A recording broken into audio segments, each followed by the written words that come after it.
Hi, my name is Matt Wycoff. I am the co-curator of the exhibition Young, Gifted, and Black, the Lumpkin Bokutsi Family Collection of Contemporary Art.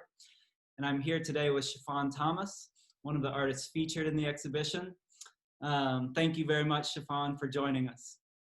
Hi, thank you so much for having me. Yeah, I just want to first start off by saying that I'm super grateful to have an opportunity to speak and like give more in depth about myself and like my work, and that I was even selected to participate by Bernard and just be in alignment with artists that are my friends and that um, I'm really admire and I just never thought that I would be exhibiting with them. So it's like really inspiring and kind of like a learning curve for me to like see ways of giving back to younger generations as I move forward in my career. So I'm really grateful to be here. That's fantastic. I'm sure Bernard and Carmine will be very honored to hear you say that. Yeah. Um, so when Antoine Sargent and I first sat down, Antoine is the other curator of the exhibition alongside me. When we first sat down to work out the structure of this exhibition, we decided to basically break the works down into four main categories: works that use color in dramatic ways, works that sort of think about black or blackness, the color black, the symbolism of black, works that use portraiture in different ways, and works that sort of deal with materiality in very specific ways. And obviously, the material of any artwork is part of its meaning, but I think on the spectrum of sort of artworks, uh, I think of your work as sort of being particularly about the material choices having sort of particular importance to the work. And one of the things I love about the structure of the way that Antoine and I decided to do it is that none of the works fit like cleanly into one category or another. All the works sort of overlap. Nothing is purely portraiture. Nothing is purely about color. And I thought specifically of your work and how your work is sort of very much about material and the materiality, the material choices that you're making, but it's also very concerned with portraiture. So I would love to hear you speak to sort of the intersection of materiality and portraiture in your work. That's a really good observation. Um, I think what's standing out the most for me from your question is this idea of like the overlap.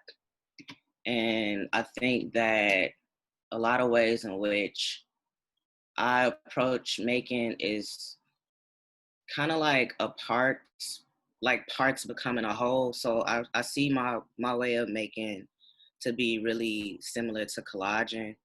But yeah, I'm really interested in like with that idea in mind and that process of like collaging and like reconfiguration and reformation, it's a lot to do with basically trying to reconstruct the identity that is missing a lot of parts or it's a lot of gaps in, and basically reconstructing that thing but also deconstructing it at the same time. So I really gravitate towards material that's kind of like singular units that can be put together to be enmeshed and become a whole. And I find that I gravitate towards material that seem to have like a history to it, like its own life condition, that these things that kind of coexist with us, with human life, and they take on these their own personal like weathering or conditions in the world from coexisting with us and finding ways to embed those into people and how that could be relatable to like interpersonal experiences or experiences with connecting with other people or bodies.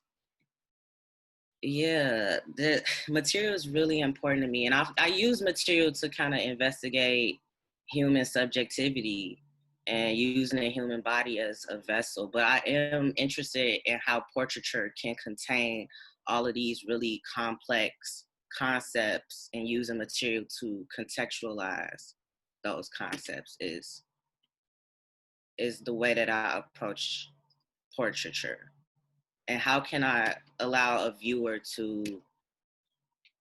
to engage with the work, that even engage with moments that are like empty moments, or like breathing moments, is really important to me, and allow room for that investigation for themselves and that interpretation, and kind of reflect their own personal experiences into what they're seeing.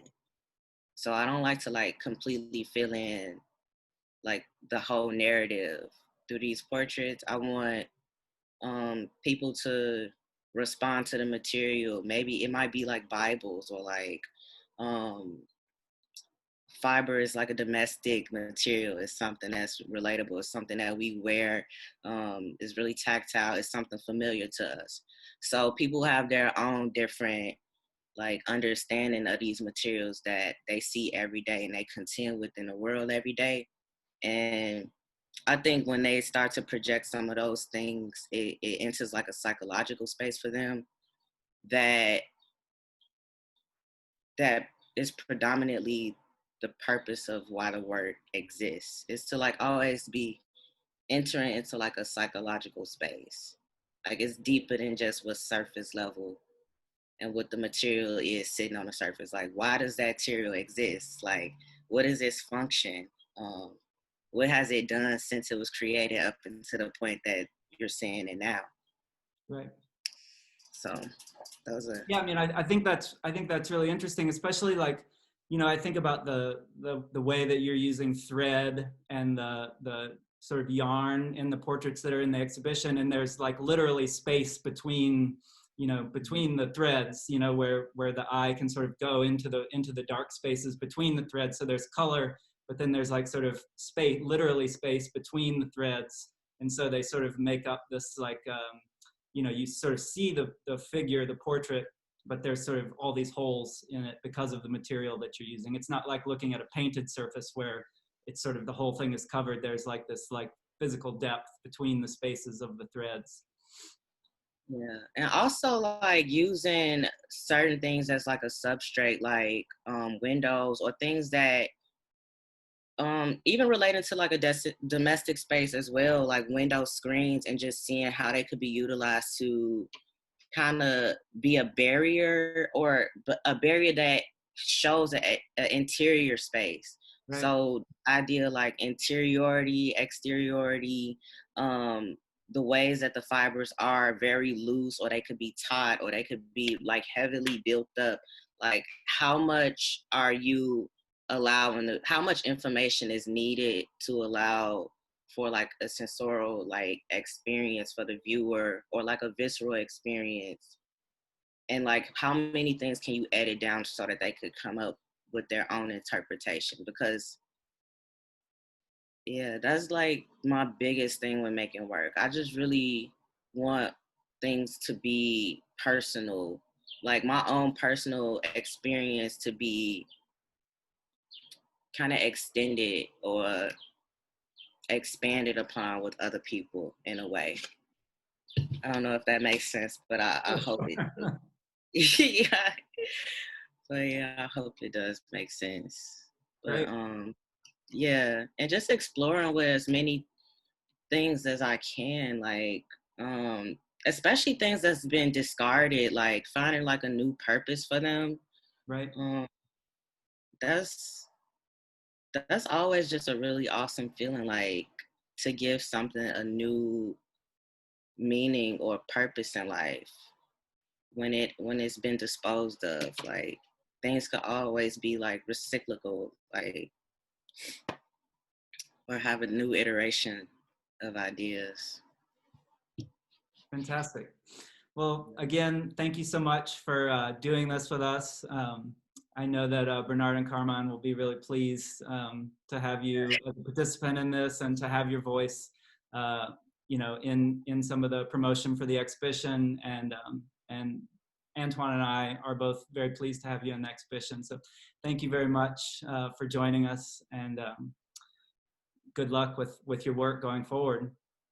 Thank you so much. And thank you to Bernard and Carmine. I hope that eventually we get to a space where we can actually see each other again. And It will happen. It will happen. We'll get there.